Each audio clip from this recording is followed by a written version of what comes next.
Mummy, आप इतनी अच्छी एस्ट्रोनॉट हो, फिर ये अर्ली रिटायरमेंट क्यों?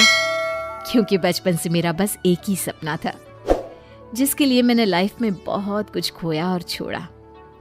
लेकिन अब इस अर्ली रिटायरमेंट के जरिए मैं बस तुम दोनों के साथ और पास रहकर बिना किसी हड़बड़ी की जिंदगी जीना चाहती हूँ। सास की बात सुनकर काजल मुस्कुराकर चली जाती है। उसी शाम ऑफिस से घर वापस आकर अजय अपनी मम्मी के पास बैठता है। मम्मी, क्या हमारी स्पेस ऑर्गेनाइजेशन कोई नया स्पेस मिशन प्लान कर रही है? क्या मिशन है, बताओ ना मम्मी। हे भगवान, शरीर इतना बड़ा हो गया लेकिन दिमाग आज भी बच्चों से गया गुजरा है। घर में आया नहीं कि सवाल शुरू। तो तुम जवाब दे दो ना।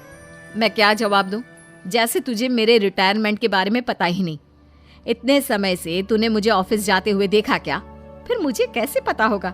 जा, तेरी पत्नी से पूछ, वो रोज ऑफिस जाती है। माँ की बात पर अजय आवाज लगाकर काजल को बुलाकर वही सवाल उससे भी पूछता है, पर काजल उसका कोई जवाब नहीं देती। और बोलो पत्नी से पूछने के लिए। मैडम जवाब ही नहीं दे रही। सवाल जायज हो तो जवाब मिलेगा ना।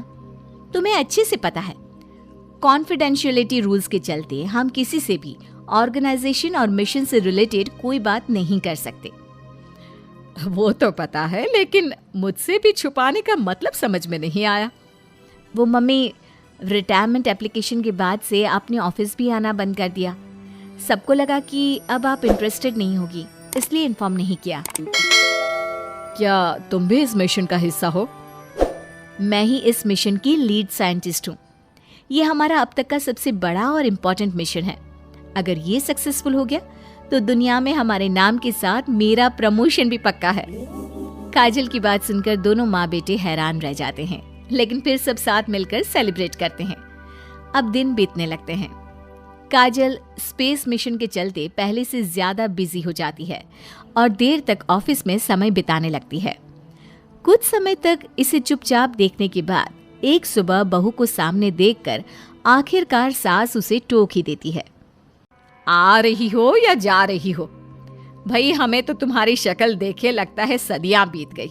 मैडम कब आती है कब जाती है कुछ पता ही नहीं चलता। अरे ऐसा कौन सा मिशन है जिसने सुबह रात घर परिवार सब भुला दिया?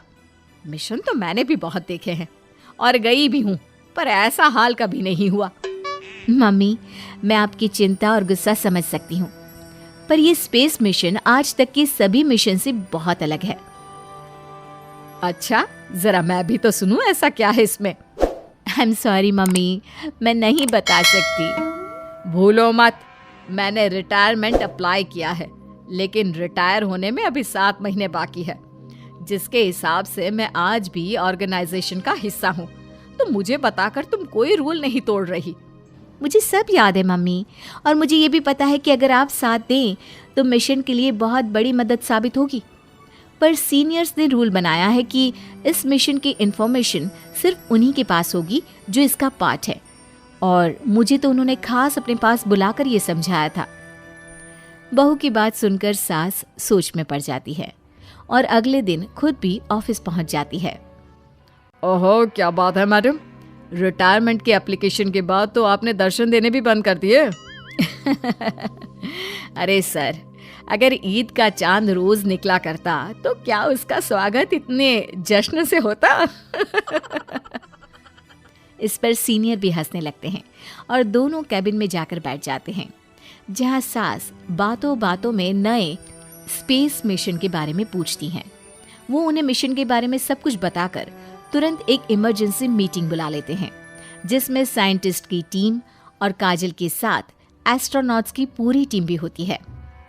तो ये है हमारी टीम, जो सब कुछ भूल कर दिन रात इसी मिशन पर काम कर रही है।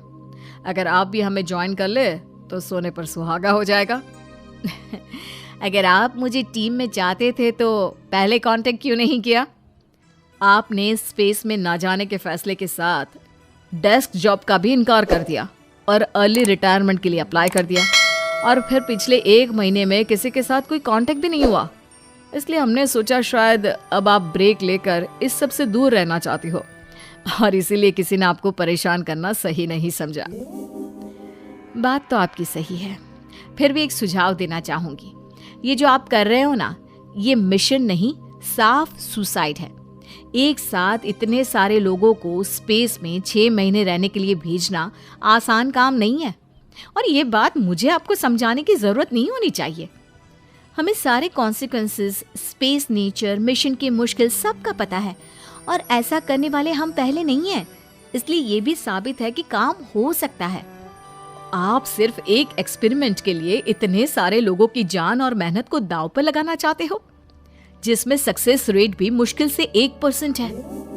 बहुत देर तक इन्हीं सब बातों पर बहस चलने और काजल की सास उर्फ ऑर्गेनाइजेशन की सबसे एक्सपीरियंस्ड एस्ट्रोनॉट को बहुत देर समझाने के बाद भी जब वो राजी नहीं होती, तो ऑर्गेनाइजेशन के सीनियर्स को उन्हें घर वापस भेजना पड़ता है। लेकिन उसी के बाद से न चाहते हुए भी सास मिशन के बारे में सोचना बंद नहीं कर पाती। इसी तरह 1 हफ्ता बीत जाता है। माँ, जब घर में बैठकर भी मिशन के बारे में ही सोचना है, तो इससे अच्छा है कि वहां जाकर इस सोच के जरिए उनकी मदद ही कर दो। उन्हें ऑफिस में नहीं, स्पेस में जाने के लिए मेरी जरूरत है। वो चाहते हैं कि मैं हेड एस्ट्रोनॉट बनकर बाकी सबके साथ स्पेस में जाऊं। वाओ, रिटायरमेंट से पहले आखिरी असाइनमेंट की तरह इससे अच्छा और क्या हो सकता है माँ? आपको हाँ बोल देना चाहिए। उस टीम में एक मेंबर काजल भी है। अगर हम दोनों ही चले जाएंगे तो तुम अकेले कैसे रहोगे? वहां से जिंदा वापस आने की कोई गारंटी नहीं बेटा। अब भी हमें भेजना चाहते हो क्या?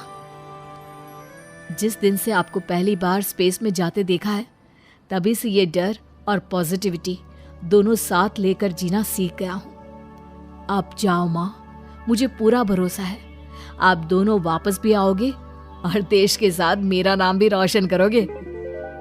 बेटी की बात सुनकर माँ के अंदर हिम्मत आती है और वो एक बार फिर स्पेस ऑर्गेनाइजेशन पहुंच जाती है, जहां उसके फैसले से सब बहुत खुश होते हैं और स्पेस मिशन की तैयारी पहले से ज्यादा जोश में शुरू हो जाती है। कुछ ही समय बाद दोनों सास बहू स्पेस में पहुंच जाती हैं। आखिरकार आज मेरी साइंटिस्ट बहू एस्ट्रोनॉट भी बन गई। सिर्फ स्पेस सूट पहन लेने से कोई एस्ट्रोनॉट नहीं बन जाता। मैं साइंटिस्ट हूँ और उसी में खुश हूँ। अगर मिशन की रिक्वायरमेंट नहीं होती तो शायद कभी यहाँ आती भी नहीं।